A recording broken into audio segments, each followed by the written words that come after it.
All right. De Orianyocha.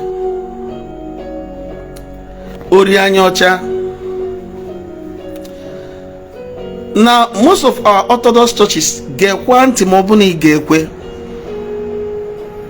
listen, if you wish, and if possible, share this broadcast. Now, most of our Orthodox churches this December, January, I get recognized. So many will be recognized with the award of Ezinne, Golden Mother, Father of Faith, and so on and so forth. Not because that they merited the award, but because na nwaha nwoke maọbụ nwaha nwanyị Diego. Not because they merited the award, but because na church afugo no dị ka nwa ya nwoke kpatara obele ego, no dị ka nwa ya nwanyị kpatara obele ego. A ga-echi Ezinne, mee ya Ezinna, chipie night ozugbo maka gịnị? Church na target akpa nwa ya ji ego, nwa ya ha che maọbụ ha ma na ọ kpatara ego. The church will target his purse, his treasury, and not to get money from him, to make money from him, to extort him or her. Church actually ima.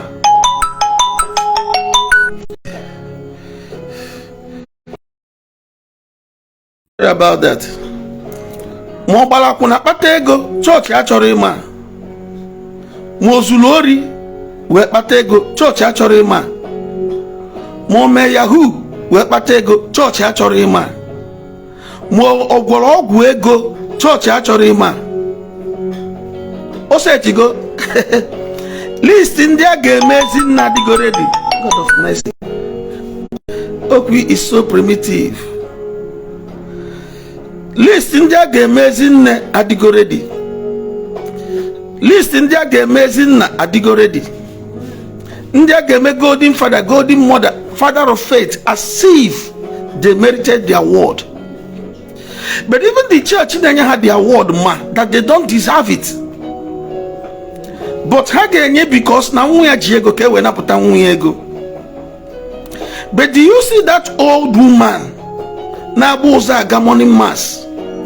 Do you see that man na ga zacha church? Bet me she would not be recognized in the church because na we are akpatara ego. It is high time we started addressing ihe na-emeka obi na-ajụ ndị mmadụ oyi n'ife Chineke. It is high time we started addressing those things in America and the madu. They lose confidence in the church. Share this broadcast. And share the broadcast. It is high time we started addressing those things in America and the madu. They lose interest in the church. Also, kwa gina boze joka. Also, get na boze je pelo tutu. Na za church na future church. Open and waga batarego, forget about recognition from the church. You will not be recognized. But it is even better. It is even better they don't recognize you. Let heaven recognize you. It is even better the church emerogi recognized. Let heaven recognize you for your good works. And some people let you know bu ndi suka anyị bụ ndị suka mee gịnị? Ndị suka bulu mmadụ wee kpata ego. Ndị suka nọ n'otu nzuzo. Ndị suka gwọrọ ọgwụ ego. Ndị suka mere Yahoo, nwa ha mee Yahoo wee kpata ego. Ndị suka nwa ya na-agba akwụna na Ghana wee kpata ego egwechie ya Ezinne. Isuka my foot.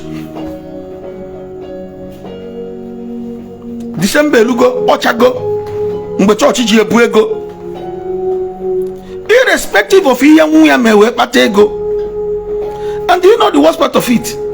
The church won't even care to know your welfare. How church care about your welfare? I am telling you, the church actually about you. Oh, very few, very few churches, very few priests, very few men of God. Bundi gain interest about your welfare. That they are gonna target to make money from you. Okay, for this Christmas, I get merchant offering 15 times every Sunday, just to make money. And some people will think that they are giving to God. Let me tell you, you are not giving to God. You are only giving to the Ukochukwu, the pastor, the father. You are only giving to the prophet. Chukwana tokuko. Chukwana bank account. Yeah, I am still in support of you. Can support the work of God with all you have from the bottom of your heart. Even the Bible says, let every man give according to his personal decision. It may be no biggie, Nangalondia church, Galoya, all to the glory of God.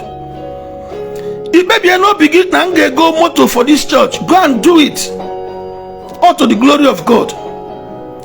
It may be no biggie, Nige Bulu Ofuefi, Nyena church, go and do it. It is to the glory of God. It may be no biggie. Ni gebulu apara stand jedebe pastor gi mobe father gi mobe kochuku gi mobe prophet gi mobe apostle gi. Go and do it. It is to the glory of God. It is from the bottom of your heart.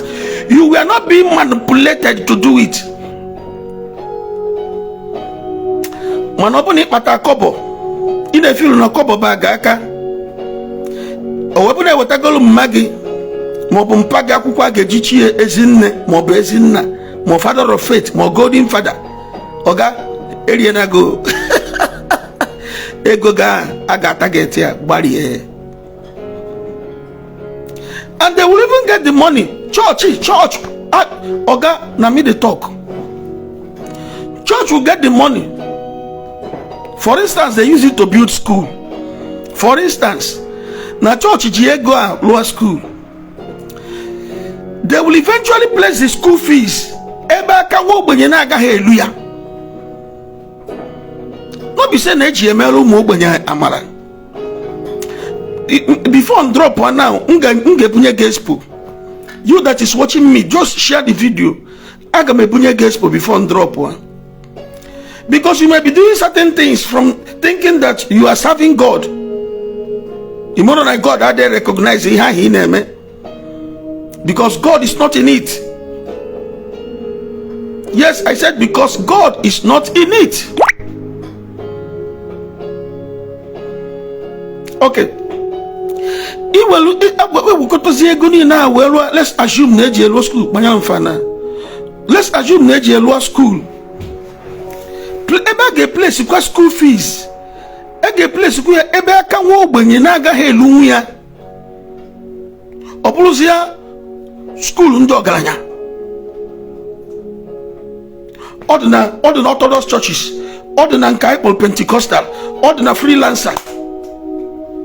Ego directly or indirectly ana rob ndị mmadụ.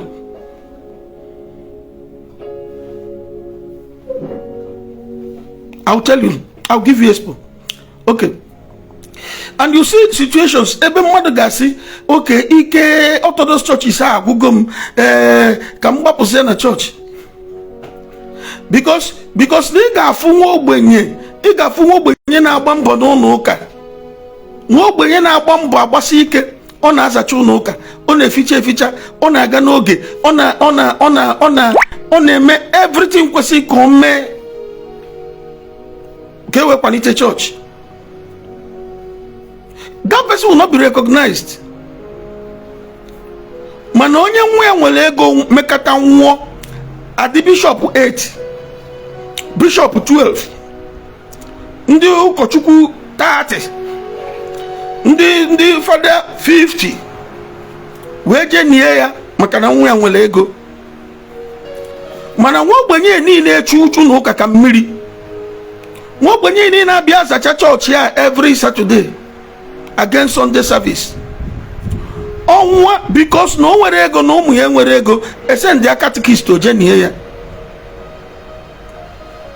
Ime share this broadcast. Agbakatakwanụ nkịtị mmadụ kwuke n'okwu ana onye ala afịa bụ Veronica.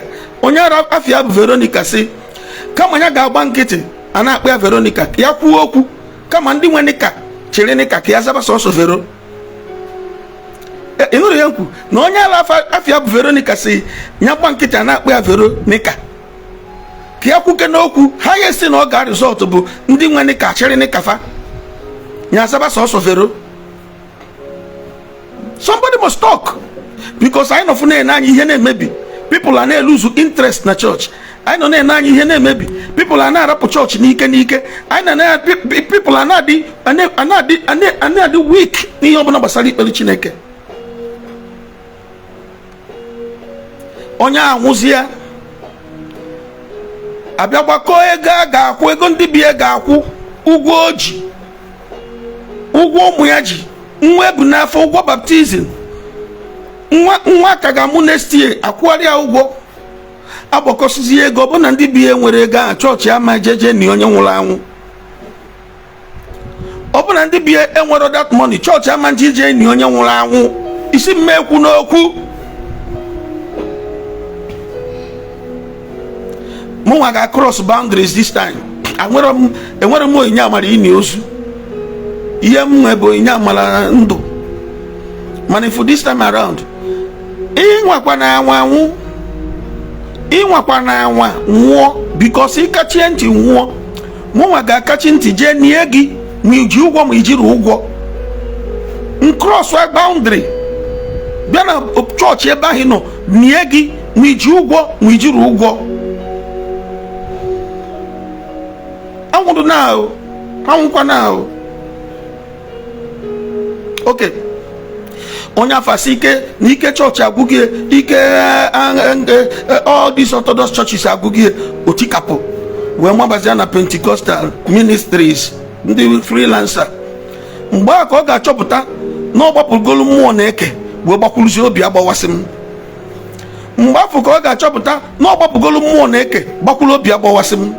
Ewerie ya ọkọchị n'udu mmiri. Mgbe afọ ịdị 35 years man ị ga-eso osi dị 35,000. Do nke a dịkwa n'ime Orthodox churches. Ilukwa n'ime Orthodox churches ị ga-afụkwa nke a. Ọ bụ na ọ ga-ekwe gị meshiara m this broadcast because enwe m ike nkwụsị nka ma ga-anụzi n'onu m ọzọ fa bịa tọgbuo m, mana m ga-ekwụsịgodi ya. Share m the broadcast. Nke na ị ga-eweta 60,000 65,000 ma ọ bụ na ịdị 65 years, ịdị 30 years iweta 30,000 ọ bụrụ seed gị. Ọ dịgokwa n'ime Orthodox churches. Iluzie na Pentecostal ebe a ka na-ejide ndị mmadụ sụọ ha akwụ, mana mmebunye gospel.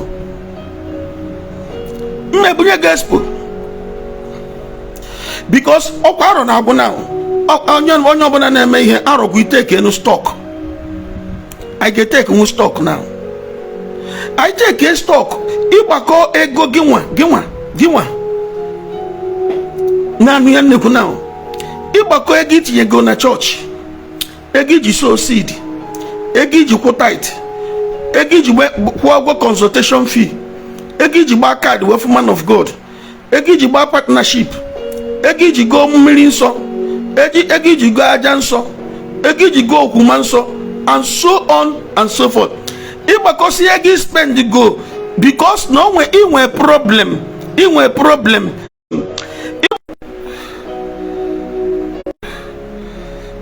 So sorry about that. Because Piara Makana share button. Chukwu ga-eme for ọ ga-adị better. Piara Makana share button. I will continue.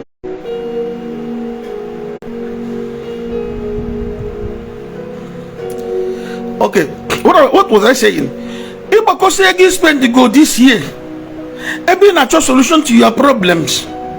iwe nenezi onwe gị ma onwezi ihe chenjiri finally, then iju onwe gị ajụjụ. I am not saying na onwere ndị ọnọdụ ha chenji,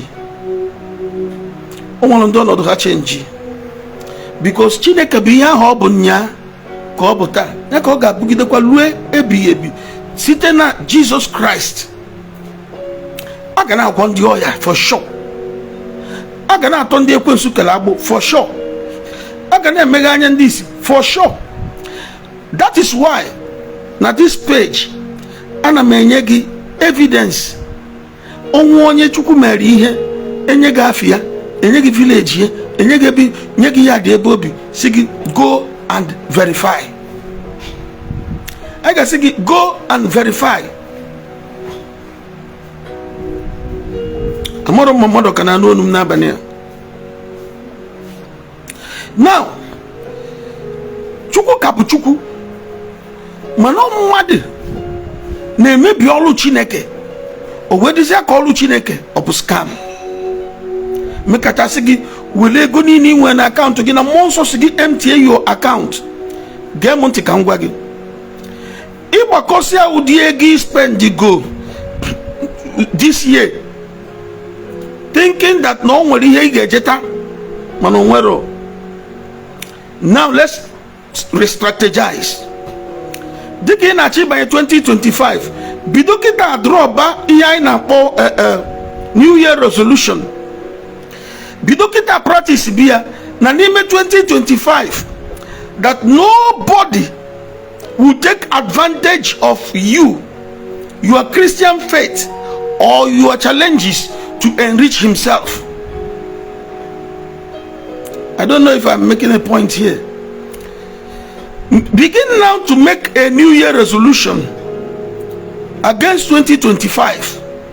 Now the kind of 2025 that nobody will take advantage of you, your Christian faith, what you are passing through or your challenges to enrich himself.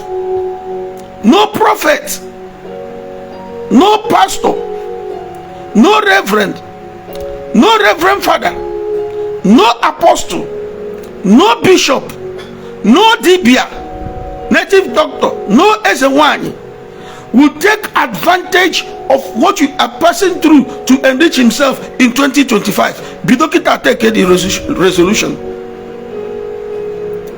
Bidokita made the New Year resolution. Piaramaka na share button. Agwangananga enyegi expo before mechie. I want much to say, but no all him abu. Because now I started listening to people. Oh God, people are being dealt with. A woman was lamenting just day before yesterday. The woman is somewhere in the Western world or not in Nigeria. Man, a prophet in Nigeria, teacher gided this woman to the volume of 5 point something million. That is over 5 million naira. Konya mama put this woman. Yet no solution to her problem. And the Kandina Butagate Hana Bukarindin outside the country. And don't I can why.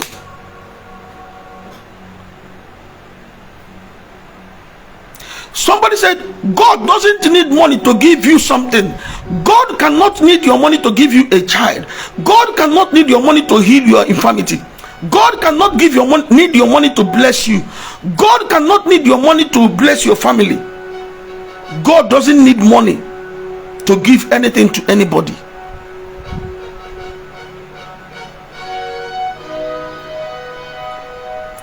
A teacher get one year teacher over 5 million naira. The other one, you can remember the prophet in Apolomado Lexus Jeep from Delta. Napolomado Lexus Jeep, yeah. Buori amumanye time. Amumagazia time gazia onwere ihe work. Onya si prophet bunyekwasi amu moto na amumu ibu a workoro. Prophet we na akọwa na elego moto 4 million. The man choko okwusi okwike prophet kpọrọ ya police. nwe mapụta nwe nu ya, even without knowing the man involved, nwe nu ya wee mapụta. I wait ya tupu pastor, tupu prophet amara ife na-eme ọkwụ na the 4 million. I tija ya ngwa na mgbada ka ibie dị ime, unu na-emebisi afa Chineke, na-emebisi afa church because of greed. Form for you akpa eribe na afa ejugu yo ifele me ọnụ ndị prophets ọbọkọfa niile o ọbọkọfa niile mana ndị na-arụ ọrụ Chineke are very few. I cannot speak against prophets and prophecy because I am a product of prophecy, and by the grace of God I am a prophet. You will not know if I am a prophet if you don't come close to me. Ejiro mi ema amansi. If you come close, you know if I'm a prophet or not. And by the grace of God, I am in it. And I've been here for the past 25 years as a prophet. Ndị mama of mama ihem na-ekwu. And that I don't say that I don't demand money from people, whether for consultation or whether for counseling or whether for deliverance or whether for seed sowing or whether tithe or tithe, even tithe, I don't demand from people. Has not made me a poor preacher. If you know me, you know the number of cars that are parked in my compound. And these cars are gifts. And I think I have to make a video. If you moto ne park na bem, ndị mmadụ ji wee kene ihe Chineke si n'aka anyị mere ha. December last year, even this year, you see the number of people that are bringing cows. Ndị kwu efi ya bịa kene ihe Chineke si n'aka anyị mere ha. So it's not that we are hungry preachers, no. And anybody that decides to do the work of God, God will bless him. Share this video. Can bring gospel can save up. Now listen to me. Agbalangina 2025.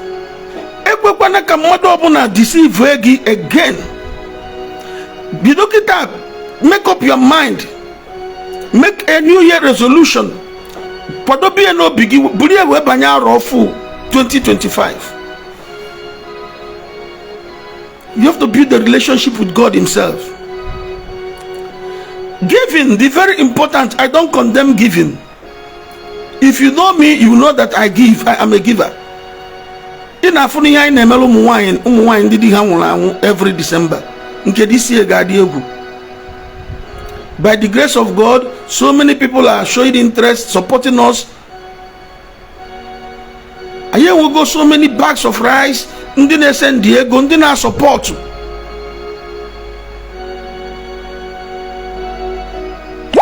You have widows around you. Gemunti. Kambuye gospel.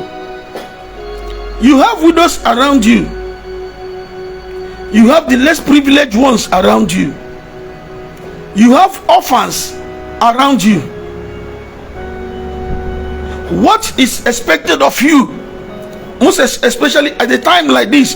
Or put it in a church, well, microphone now, or I give you 500,000 to akukaria one nimo noke na puala. Enye microphone, I ejimu 1 million naira when I feature my mother or chene chiri ezine. Ewu atanagi igunisi. Ewu atanagi igunisi. Ana ma support ezina golden father. My father. Enketata. Ana ma support my father with the sum of 200,000. Makane mere golden father. Akolo gaka omifu one. Ewu. Man. You have widows around you. You have orphans around you. You have the less privileged ones around you. They are hungry. And if Sorry about that. Now, the expo.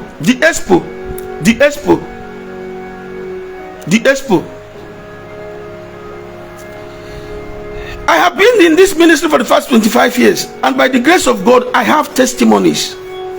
I don't need to brag about that. You already know, unless you don't follow us on the internet. And the testimonies I went internet, internet. If you are around us, you know we have testimonies. We really do. Chineke sigo n'aka anyị gwọọ ọtụtụ mmadụ. Chineke sigo n'aka anyị gbanwee ọnọdụ ọtụtụ mmadụ. Chineke sigo n'aka anyị gọzie so many families. Chineke sigo n'aka anyị liberate so many people. Yet, for 26 years, nobody will say we've demanded money from you. For these 26 years, you can't accuse us of demanding money from you. Rather, what do? We teach you to discover the less privileged ones around you, the widows around you, the orphans around you. Ndị ọnọdụ ha na-adịrọ mma mere ihe, mere ha something, most especially a time like this.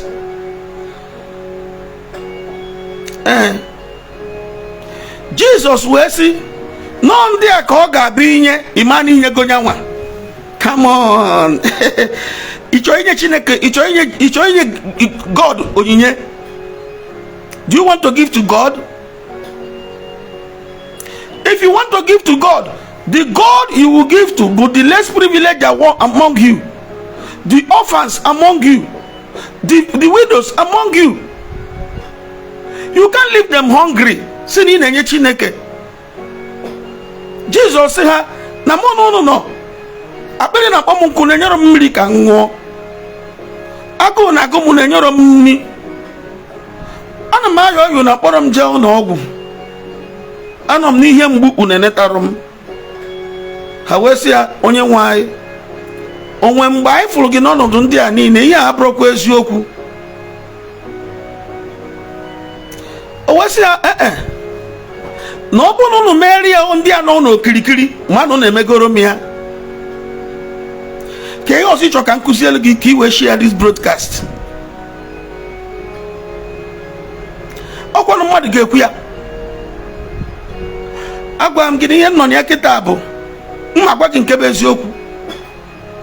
The worst ga-eme bụ onye nwe nika achịrị nika ya azaba m sọsọ vero kama mma atọ na Veronica. The worst ga-eme bụ onye nwe nika asị m chinyekwa ya nika ya, achịrị m nika chinye gị zaba sọsọ vero kama m ga-azọba Veronica. Yara ikwu eziokwu.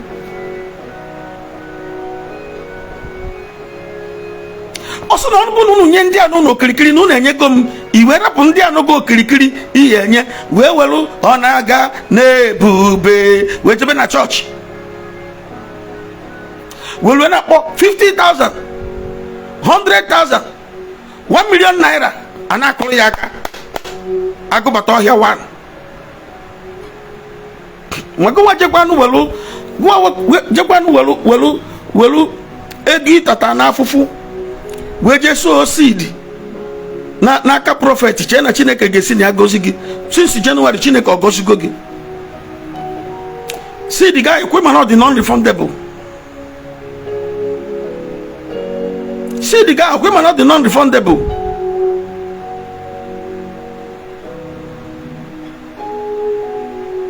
Ka e wee gbasa gị anointing oil n'isi. Agbasa gị anointing oil n'isi. I say, give me two prophet. Now, if you can bring 200,000 and touch my suit, I tell you, by this time next year, your life will never remain the same again. Iwekwe abagora nisi. I can hear the Holy Spirit. I can hear the Holy Spirit. There is somebody here. If you can bring 50,000 to this altar and touch my suit, I I tell you, your life will never be the same again. Brother, you were Elienage Mobile Matanyash.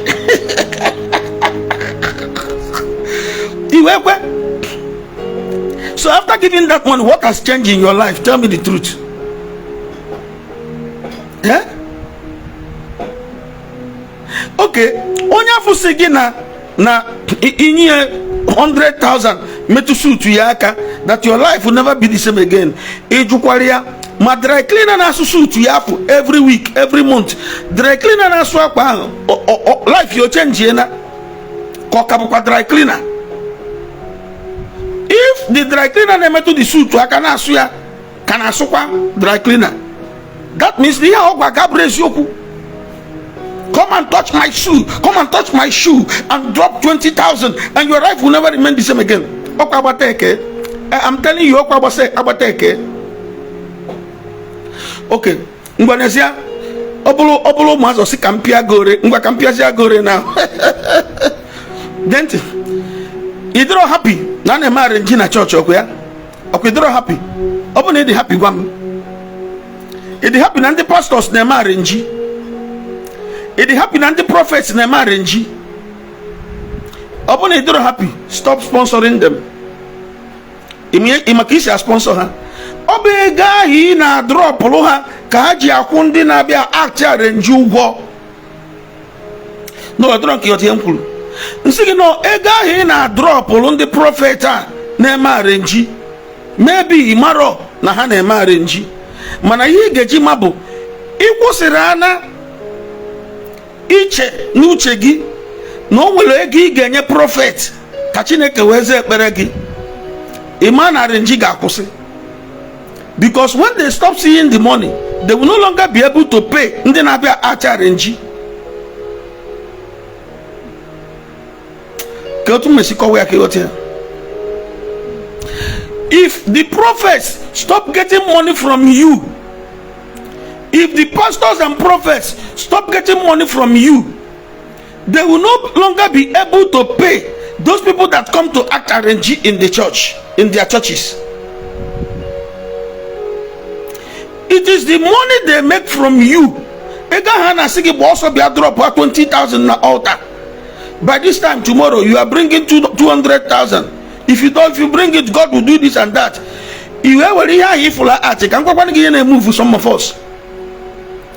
You move some people, but here if you are at it. Share go to this video. Make sure you share this video.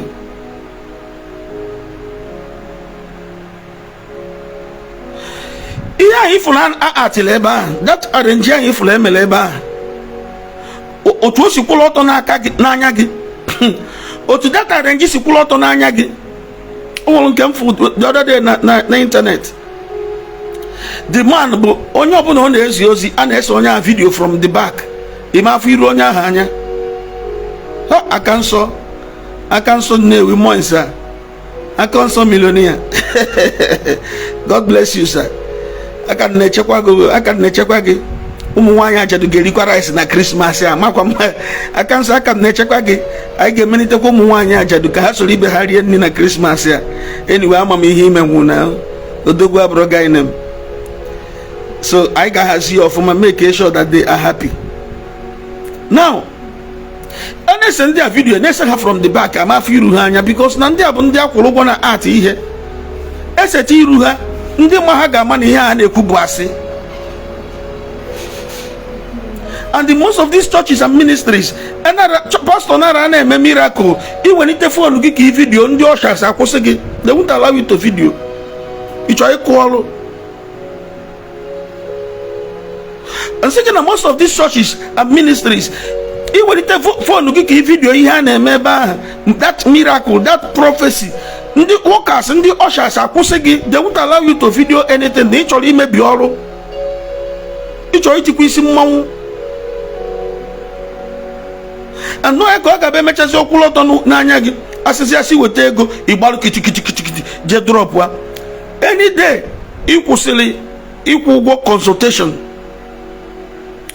Meanwhile, why did you go consultation kill a man of God? ụgwọ na-akwụ na cross of Calvary. No, ụgwọ na-akwụ na cross of Calvary na-ejo ijostu na-aghọrị onwe gị sị na ịbụ onye chọọchị. So far na ị ka na-akwụ ụgwọ ka ị wee consult a man of God. Ijostu na-aghọrị onwe gị sị na ịbụ onye chọọchị. O nwere ihe jikọ gị na Christianity, o nwere ihe jikọ gị na Bible, o nwere ihe jikọ gị na Chineke na onwe ya. Ị nụrụ ihe m kwu? Asị m, ọ bụ na ị ka na-akwụ ụgwọ gbaa kaadị ka ị wee consult a man of God, kwụọ ụgwọ partnership ka ị wee consult a man of God, ma ọ bụ asị gị na ị ga-egolili this item, kwụọ ụgwọ ya, ị ga-egolili almanac ma ọ goo mmiri before a man of God. Ị na-aghọgbu onwe gị sị na ị bụ onye church. You don't have any business with church. You don't have any business with Bible. You don't have any business with God himself. And that is why your prayers will not be answered. Can was here? In a memo follow, in memo follow.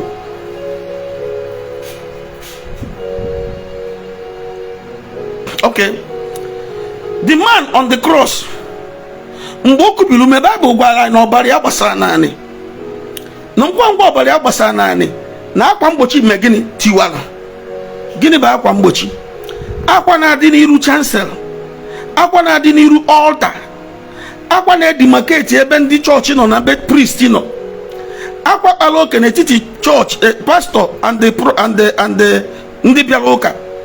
Akwa bụ boundary between ndị bịara ụka na onye amụma nọ n'ime chancel. Ka Bible sị na akwa mgbochi tiwara mgbe ọbara ya megịnị gbasara naanị. Kedu ife akwa mgbochi tiwazịrị? Akwa mgbochi tiwa ka e wee grant ya gị direct access to your prophet before the death of Christ. Mma agwa ụwa many things. Wallahi nga agwa ụwa many things. Ị na-apịkwara maka na share button. Pịara maka na share button. Pịara maka na share button. Before the death of Christ, you cannot access any man of God empty-handed. Before Christ and one enobe, there is no way you can access any man of God empty-handed. You got drop something before the man of God, or the man of God there were fusiagi. Obeka Christ nwune n'obe akwa mgbochi ni wee bido n'isi gbada tiwa.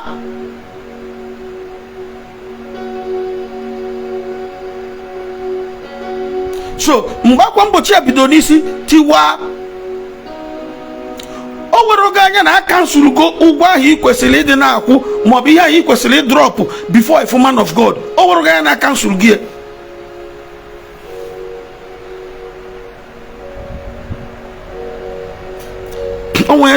Onwe mental issue ever. I'm strong Ejiofo. Also he paid our debt, but my landlord is still disturbing me for 2022 house rent. If on oncologically involved. Brother, I'm strong. Ala de na so onye ọbụla magi should avoid you. Why women should avoid you because there is madness running in your blood.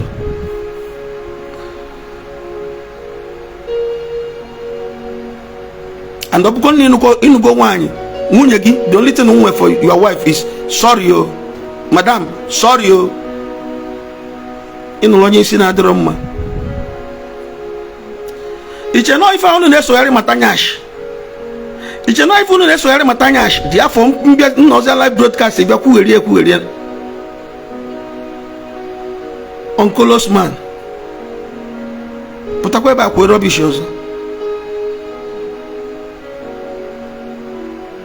This man of the cross never settled the issue of equal worth man of God.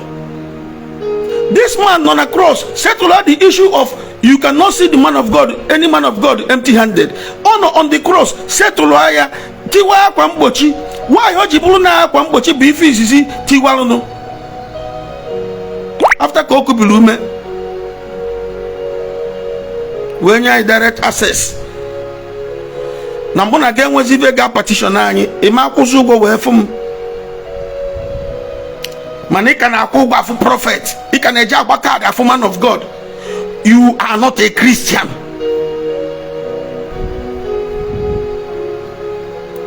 ọkwa anyị chọrọ ka arenji kwụsị na chọọchị, anyị chọrọ ka akwụsị ime arenji na chọọchis, anyị kwụsị ịgba kaadị fụ man of God, anyị kwụsị ịkwụ ụgwọ deliverance,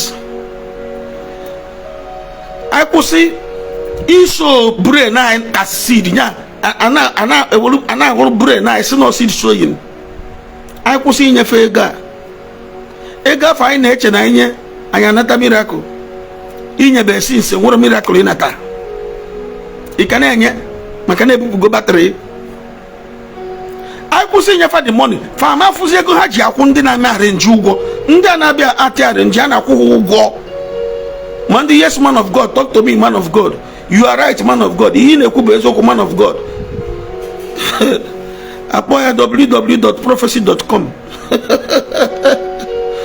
ifuze dị otu anya na-agba aka detu wow right on sir.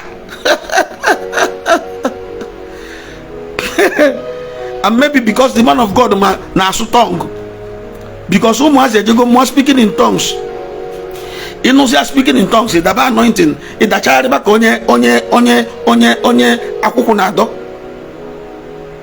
just speaking in tongues. Speaking in tongues amụchala amụ kramụa ya kramụa. Speaking in tongues ihe o speak taa ka o ya speak echi, ifukwa ya nwanne echi the same thing ka o ga speak kwa in tongues. Ọ bịakwa next 2 weeks the same thing o speak last week ka o ga speak kwa. Nna adị anyị mee n'brain inu na ihe a bụ programmed speaking in tongues. a na-amụ ya ma ịchọgodo ịmụ ebido na Yamaha Kawasaki Suzuki, Yamaha Kawasaki Suzuki. Napia la kasera nye zobo abrakaba na asaba ka ọ dị, napia la kasera nye zobo abrakaba na asaba ka ọ dị. Wanti ntị ọba aga ọnụ. The point is, when we stop giving them money, they will no longer see the money ha ga-eji na-akwụ ụgwọ ndị na-abịa eme arenji na church. Ịma na ya ebido gị sanitize church. But the bottom line of this broadcast, from January till now, if you calculate all the monies you've given to pastors and prophets,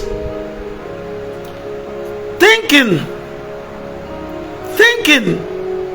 that you will receive 1 or 2 things from God, at the end of the day, you have not received anything. You will not be happy with yourself. Don't be surprised. Oh, when they go back on Christmas time, because they go have church in this year. Oh, when they go back at Christmas, oh, what do you have? Well, yet have ego, GSO seed. You know when they neje bitego, so seed.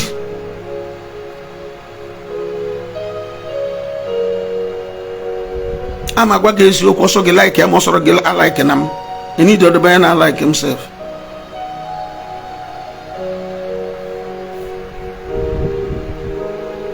Ndino obodo Igbo, those are brothers abroad. Stop giving money. You had earned money. Ndino obodo Igbo si atafufu akpata ego. Oh, when they now roll 16 hours in a day. You know I have traveled so much. I've been in Germany. Munaha no go na Germany very well. Munaha no go na Netherlands very well. I've been to Belgium. Munaha no go mfuka hasi apatega.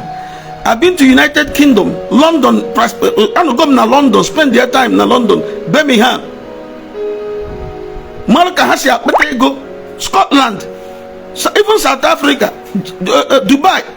I've gone to these places and mfuka hasi atafufu apatego. Oh, when they are la rola. Hana nata kwa mpari ana nata n'enuye. Onye ka nji sigi ọbụna nwanne gị n'obodo Igbo nata ihe oye ego onyero gị ewesani ya iwe ni mara ihe ya na ijeje n'ụzọ.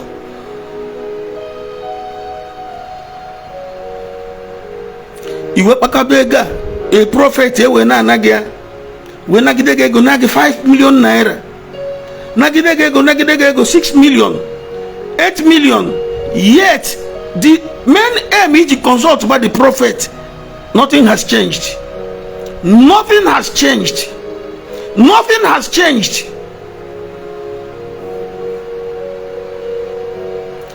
Do not allow anybody to take advantage of what you are passing through to enrich himself anymore. Do not allow anybody to take advantage of your Christian faith to enrich himself anymore.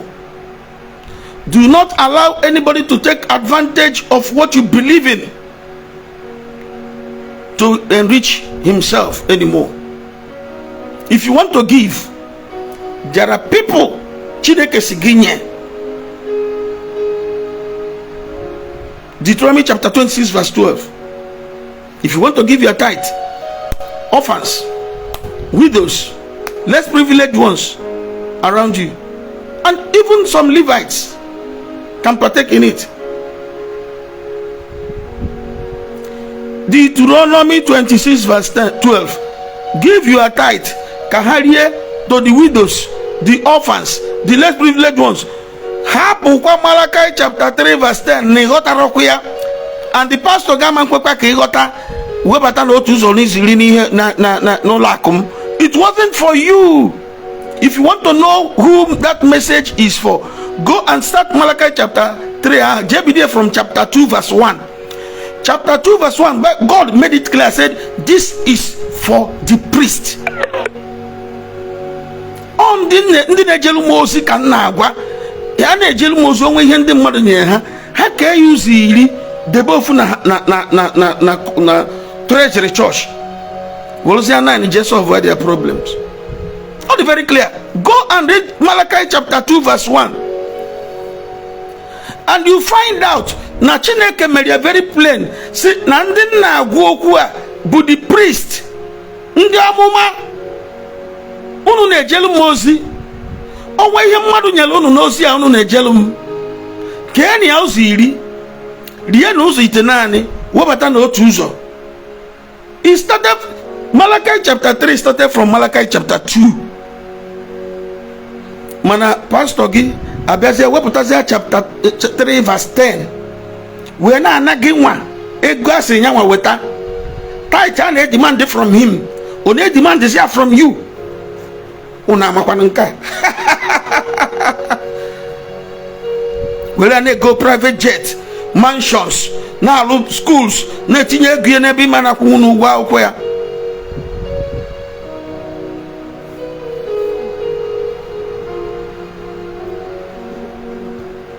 Ana echo ekwu na anụ ya. Gwa na achọ ekwu na anụ ya.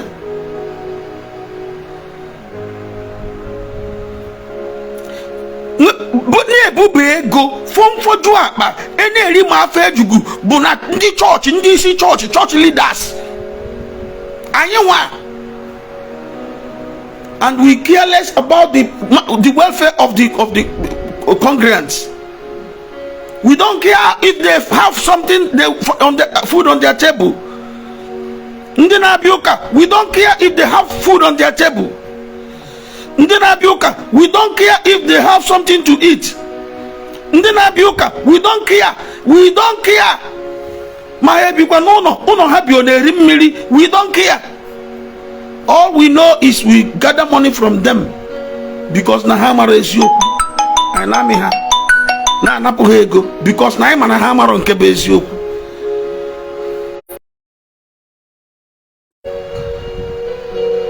And my yogi ki share am the broadcast. Echefukana ihe ngwa gị. May your new resolution. May your new resolution. Na 2025. My pastor, my prophet, my reverend father, my dibia, my eze wine, none of them will take advantage of what you are passing through to enrich himself. Make up your mind. Then if you want to sow seed, if you want to give to God, give to God. Eba hosigini enya. Kedebe chuku sigini ya. Osigide gi mekwele ame luncheon. Iye chuku gwa gibo. Ne the widows.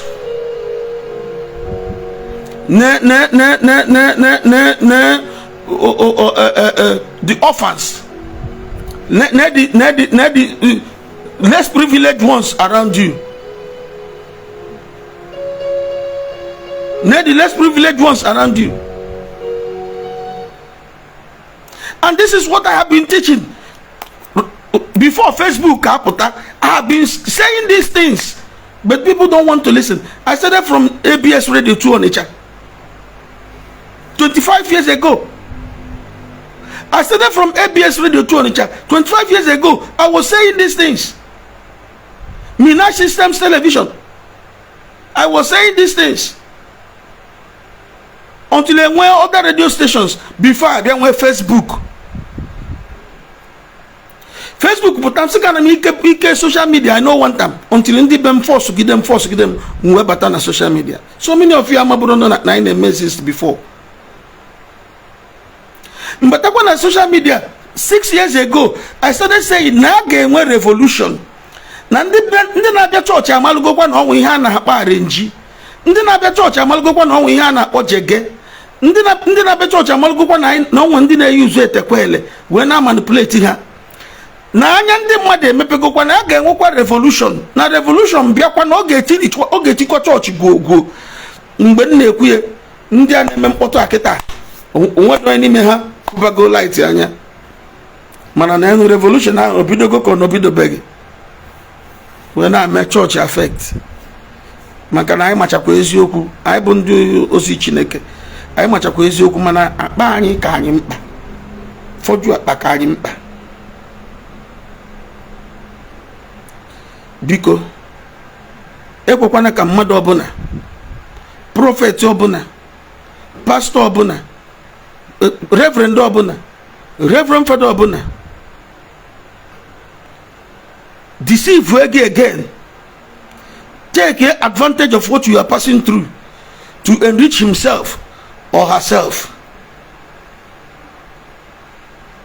Ekwekwana nye mesikwana ọzọ mụrụ anya ka azụ na ego niile ha na-aba gị sinsi ha na-aba gị ego onwebe ihe ego niile ha na-aba gị chenji na ndụ gị enyezi nafa. Ma ndị dibịa, ma ndị eze nwanyị, ma ndị si na ga-emelu gị na ga-anabatala gị onye ụwa gị chi ụwa ime na nke chi ụwa ọwa ọkụrụ because enwere ọrụ mgbe ọ ga-awa ọkụ. Ọga isi ihe a na-eme si na a na-eme dibịa nnọrọ anyị na anị nkịtị ebe a wụọrọ gị mkpụrụ ugiri naanị in the name of na nna agba afa. Ihe m ga na-enye gị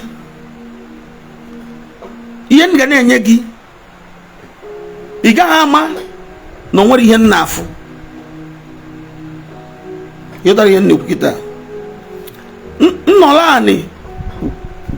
anị ka nwa dibịa kịta wụọrọ gị mkpụrụ ugiri naanị. Ife ga na-apụta m n'ọnụ in the name of na nna agba afa, ị gaghị ama na o nwere ihe nna afụ na ihe adịgo programmed na ka onye nna ọkwa dị akwachara ihe ede. Abụ m a graduate of African traditional religion. Abụ m a graduate of African traditional religion. If you don't know it. Gịnị bụ afa? Ife a ga-agbalelele gị n'afa chi ụwa gị, onye ụwa, ndị mmiri,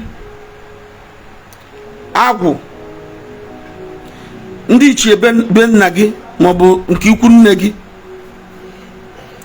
ndị amụsụ, nwaada emejọrọ, nwaada na-ewe iwe maọbụ ụmụada na-ewe iwe, ikpochi onunu ụzọ ife ịsa aka ngụ.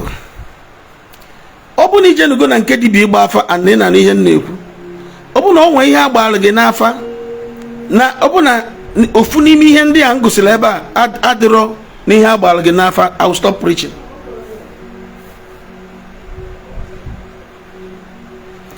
Ọ bụ bụ na ije nugo na nke dibịa ịgba afa, ọ bụ na ihe ndị a ngụsịrị ebe a no, at least one of them adịrọ n'afọ a dibịa gbara gị, I will stop preaching. I know this thing more than most of the native doctors. Ọtụtụ ndị a na-eme dibịa, I know it more than them.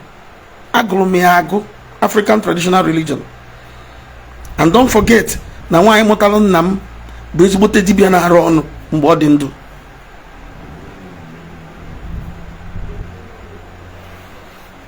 Ekpere m n'isi gị, ihe ọbụla bụ challenge ị na-enwe na ndụ a na-akpụgharị gị from place to place, as you share this broadcast, may the Almighty God give you a permanent solution in the mighty name of Jesus Christ. If you must give for God to bless you, give to the poor, give to the needy, give to the widows, give to the orphans, and give to the less privileged ones around you. I will say it again. If you must give for God to bless you, give to the orphans, give to the widows, give to the less privileged ones around you, give to the poor, give to the needy. No matter how poor you think you are, or when they come, may the Almighty God give you a permanent solution to whatever problem that is pushing you from one place to the other. Problem abona ejierigi, problem abona haje take advantage of you when enrich. I pray that the Almighty God will give you a lasting solution. I pray that the Almighty God will give you a permanent solution.